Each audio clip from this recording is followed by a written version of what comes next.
The late afternoon sun was sliding behind the city skyline when Dr. Aaliyah Thompson stepped out of the sleek black car and onto the curb of the Magnolia Grand Hotel. The building loomed proudly over downtown, its marble facade glistening in the golden light, the gilded letters above the revolving doors catching the last of the day. For passers-by, it was a symbol of wealth, elegance, and luxury. For Aaliyah, it was more than that. It was her dream manifested, a testament to years of sacrifice and an inheritance she had created for her daughter. Yet, on this particular day, she wanted to experience it differently, not as the owner cutting ceremonial ribbons or signing paychecks in her office upstairs, but as an ordinary guest. She had been traveling incognito, dressed in a casual blazer, jeans, and her favorite pair of worn leather boots, her luggage a single carry-on. No security detail, no entourage, no staff to announce her presence. She wanted to test the very heart of her empire, the hospitality. As she pushed through the revolving doors, a cool waft of lavender-scented air enveloped her. The lobby was immaculate, gleaming marble floors, Art Deco chandeliers, and lush orchids positioned perfectly along the reception desk. A pianist played softly in the corner, and the murmur of affluent guests filled the air. Aaliyah let her eyes travel across the room with quiet pride. She had chosen everything down to the very shade of the mahogany counter at reception. This was her hotel, and yet she knew in her bones that ownership did not shield her from being judged, dismissed, or underestimated. She had lived her entire life being told she was too young, too black, or too much for the room she entered. Today, she would see if her own staff had internalized those same biases. She approached the front desk, where two receptionists in crisp uniforms stood. One, a young woman with sharp glasses, glanced at her briefly before looking away. The other, a tall man with a practiced smile, leaned forward toward the white couple who had just walked up beside her. He greeted them with a warmth that was absent in the brief look he had spared Aaliyah. The couple checked in swiftly, their laughter filling the space as their room keys were handed over. Aaliyah waited patiently, her hands folded, until finally the young woman behind the desk turned to her with an expression that seemed more chore than service. "Yes? Can I help you?" The receptionist asked, her tone clipped. Aaliyah kept her voice even, polite. "Yes, I'd like to book a room, please. Just for the night." The receptionist raised an eyebrow and looked her up and down, her gaze lingering on Aaliyah's simple outfit. "Do you have a reservation?" "No," Aaliyah replied, still calm. "But I believe you have vacancies. I checked online before I came." The receptionist sighed, tapping on her keyboard with exaggerated slowness. The tall man returned from seeing off the white couple and leaned over to peek at the screen. A small smirk tugged at his lips. Unfortunately, he said loudly enough for Aaliyah to hear, "We're very full this evening. There might not be any rooms available for walk-ins." Aaliyah tilted her head slightly. She knew every room's status by heart. She had reviewed the weekly occupancy reports herself that morning. She also knew the hotel was operating at 70% capacity, plenty of rooms available. But she didn't let the irritation show. Instead, she folded her arms lightly and replied, "That's surprising. Your website shows at least a dozen standard rooms still open." The woman behind the desk stiffened, her eyes narrowing. "Well, sometimes the website isn't accurate. And besides," she added, lowering her voice as if to confide something, "this hotel is quite exclusive. We have a certain type of clientele." The insinuation hung in the air like smoke.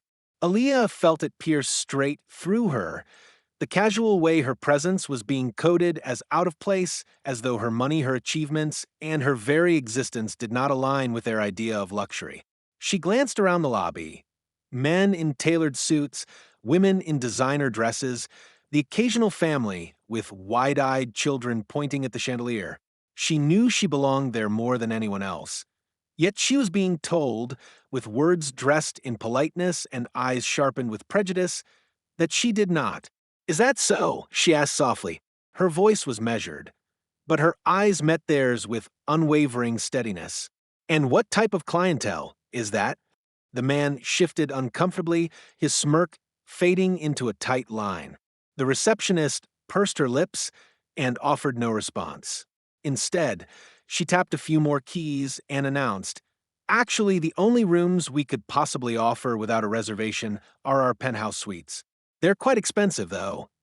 It was an attempt to deter, a way of implying she could not possibly afford such accommodations. Aaliyah almost laughed. She had designed those penthouse suites herself, down to the imported Italian marble in the bathrooms and the custom linens sourced from artisans in Egypt.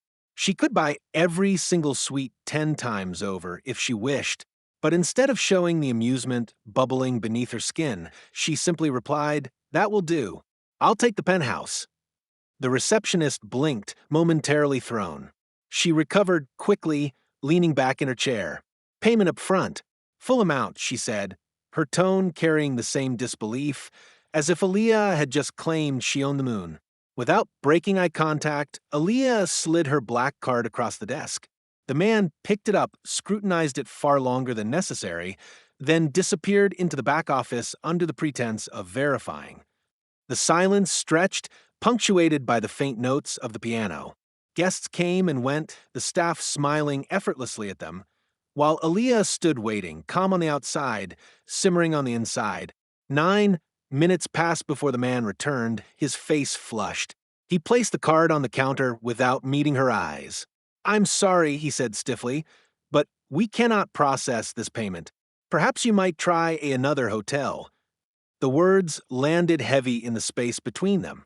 Aaliyah let them echo for a moment, then slowly reached for the card. Her hand did not tremble. She had been told no before, denied opportunities, dignity, and respect. But there was a particular sting to being refused in the very palace she had built with her own hands, her own vision, her own hard-earned wealth. She placed the card back in her wallet and straightened her posture, her presence suddenly commanding. The casual blazer and jeans no longer mattered. The quiet tone she had kept so far gave way to something firmer, a cadence honed in boardrooms and negotiation tables. "Enough," she said, her voice carrying through the lobby. The staff at the desk froze. The pianist faltered on a note. Heads turned. "You say you are full," she continued, her voice clear, steady, undeniable. "Yet I know you have 43 rooms vacant tonight. You say your clientele must meet certain standards, yet I am the woman who built this hotel from the ground up, who signed your paychecks, who interviewed your managers.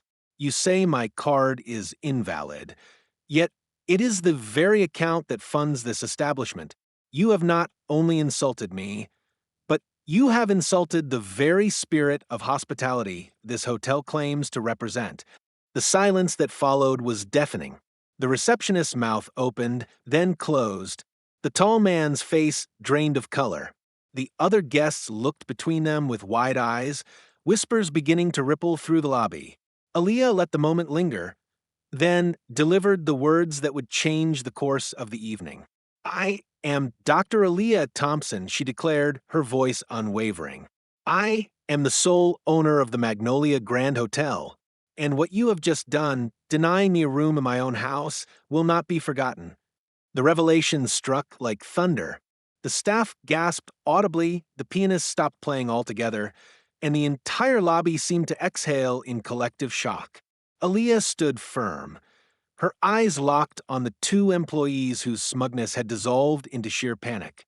She had revealed the truth, but justice was only beginning to unfold. The words hung in the air like a thunderclap, their weight reverberating through every corner of the grand lobby. The receptionist's face drained of color, her eyes darting to the tall man beside her as though searching for rescue. He, too, looked stricken, his carefully rehearsed composure crumbling under the gravity of what Aaliyah had revealed. For a long moment, neither spoke. The silence was so thick that even the faint hum of the air conditioning felt intrusive. I didn't realize," the receptionist stammered finally, her voice quivering. "Dr. Thompson, if I had known, of course I would have—" Aaliyah raised a hand, halting the flood of excuses. "If you had known I was the owner, you would have treated me differently?" Her tone was calm, but the steel in it cut sharper than anger. So, my worth to you depends on my title, not my humanity? The young woman's lips trembled, unable to form a coherent reply. The tall man tried to interject, his voice shaky.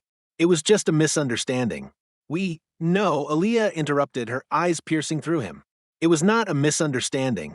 It was a choice. A choice to look at me and assume I did not belong. A choice to dismiss me when I asked for the same courtesy you gave to others. A choice to humiliate me in my own establishment.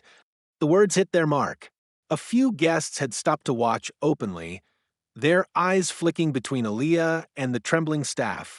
Some whispered, others stared in admiration at the woman who commanded the room without raising her voice. You represent this hotel, Aaliyah continued, her voice carrying with quiet authority. When guests walk through those doors, you are the first face they see, the first voice they hear. And today, you have made it clear that you believe some guests are worthy of dignity and others are not. That belief has no place in the Magnolia Grand. The receptionist's eyes filled with tears. Please, Dr. Thompson, I need this job. I didn't mean Aaliyah's expression softened for just a moment, but her resolve did not waver. She had once been that young, desperate woman begging for mercy in a world that showed her none. But leadership, she had learned, was not about indulging excuses, it was about accountability. You may need this job, she said gently, but this hotel needs integrity. And today, you have shown that you cannot uphold it. Her voice grew firmer. Both of you are relieved of your duties, effective immediately. The tall man gasped, his mouth falling open in disbelief. You can't be serious. I am entirely serious, Aaliyah replied, her voice final. You may collect your belongings and leave the premises. Security will escort you if necessary. The two stood frozen, their faces a portrait of disbelief and regret. The silence that followed was punctuated only by the sound of the pianist who had tentatively resumed playing, a slow, somber tune that felt almost like a soundtrack to the unfolding reckoning. As the dismissed employees turned away, their shame visible in every step, Aaliyah felt a rush of emotions she could not immediately name. There was anger, yes, but also sorrow that the very biases she had fought her whole life to overcome had seeped into the walls of her own creation. She knew this moment was not just about her, but about every black woman who had been told, in words or in silence, that she did not belong. Her eyes traveled across the lobby, now buzzing with whispers and sidelong glances. She did not mind the audience. In fact, she welcomed it. Let them see what accountability looked like. Let them witness that ownership was not just about wealth, but about values. As the staff dispersed and order returned, Aaliyah allowed herself to breathe. She lowered her gaze briefly, and with it came a flood of memories. Her journey to this point, the battles fought and scars earned along the way. She remembered being 23, a young architect with big dreams and empty pockets, sitting in a bank office as the loan officer told her she was too much of a risk.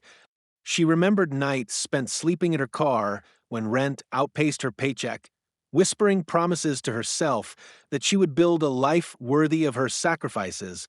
She remembered the first time someone called her, the help, when she entered a boardroom filled with white men, assuming she was there to take notes, not to lead the meeting. Each slight had carved a mark into her, and each mark had fueled her determination to create something lasting, something indisputable. When she finally stood on the ribbon-cutting stage of the Magnolia Grand 3 years earlier, scissors in hand, she thought she had left those battles behind. She believed her hotel, her vision, her name on the deed, would be enough to shield her from those who doubted her worth. Yet here she was, once again being told she did not belong, even in the house she had built. The sting was sharp, but it was also clarifying. This was why representation mattered. This was why she had to remain vigilant to ensure that her establishment did not mirror the very prejudices she had fought to escape. Aaliyah turned back to the remaining staff, who now stood nervously behind the desk, their postures stiff with anxiety. She scanned their faces, some avoiding her gaze, others looking at her with a mix of respect and fear. She chose her words carefully, knowing they would echo far beyond this moment. "Let tonight be a lesson," she said, her voice steady. "Excellence in hospitality is not just about marble floors or crystal chandeliers. It is about dignity. It is about respect. Every single guest who walks through these doors deserves to feel seen, valued, and welcomed. That is the standard of the Magnolia Grand. If you cannot rise to it, you cannot work here." The staff nodded quickly, murmuring their agreement. But Aaliyah knew words were not enough. Change required more than compliance. It required conviction. She made a mental note to bring in trainers who specialized in inclusivity and unconscious bias to rewrite the very foundation of the staff culture. She would not let her hotel become another space that replicated the inequities of the outside world. Later that evening, as she sat alone in one of the penthouse suites, the very room they had tried to deny her, Aaliyah gazed out at the city lights. The skyline glittered like a promise, each tower reminder of ambition fulfilled. Yet beneath her pride was a quiet ache. She thought of her daughter, 12 years old, already asking questions about why people treated them differently sometimes. What lesson would tonight teach her? Aaliyah hoped it would show her that dignity is non-negotiable, that power is not about titles, but about standing firm in the face of injustice. The next morning, she called an emergency meeting with her management team. Some arrived looking flustered, others ashamed. She recounted the events of the night before with precision, her tone leaving no room for doubt. "We are not just in the business of hospitality," she reminded them. "We are in the business of humanity. If our staff cannot recognize the humanity in every guest, then we have failed." Her words sparked action. Over the following weeks, she oversaw a complete overhaul of training protocols. She instituted anonymous feedback systems so guests could report discrimination without fear. She partnered with community organizations to recruit a more diverse staff, people whose life experiences had taught them empathy and respect. Slowly, the culture of the Magnolia Grand began to shift. The whispers of exclusivity gave way to a chorus of welcome. Months later, as she walked through the lobby once again, Aaliyah watched a receptionist greet a weary traveler with warmth, offering water before even asking for name. She saw a bellhop bend down to reassure a child clinging nervously to her father's leg. She felt the atmosphere in the air, genuine, alive, inclusive. This was the hotel she had always dreamed of, not just a monument of stone and glass, but a living, breathing embodiment of dignity. Standing in the center of the lobby, Aaliyah allowed herself a small smile. The journey had not been easy, but then again, neither was her life. Every setback had been a stone in the foundation of her strength. And now, the Magnolia Grand stood taller than ever, not because of its glittering chandeliers or marble floors, but because it was built on the one thing no one could deny her anymore: respect.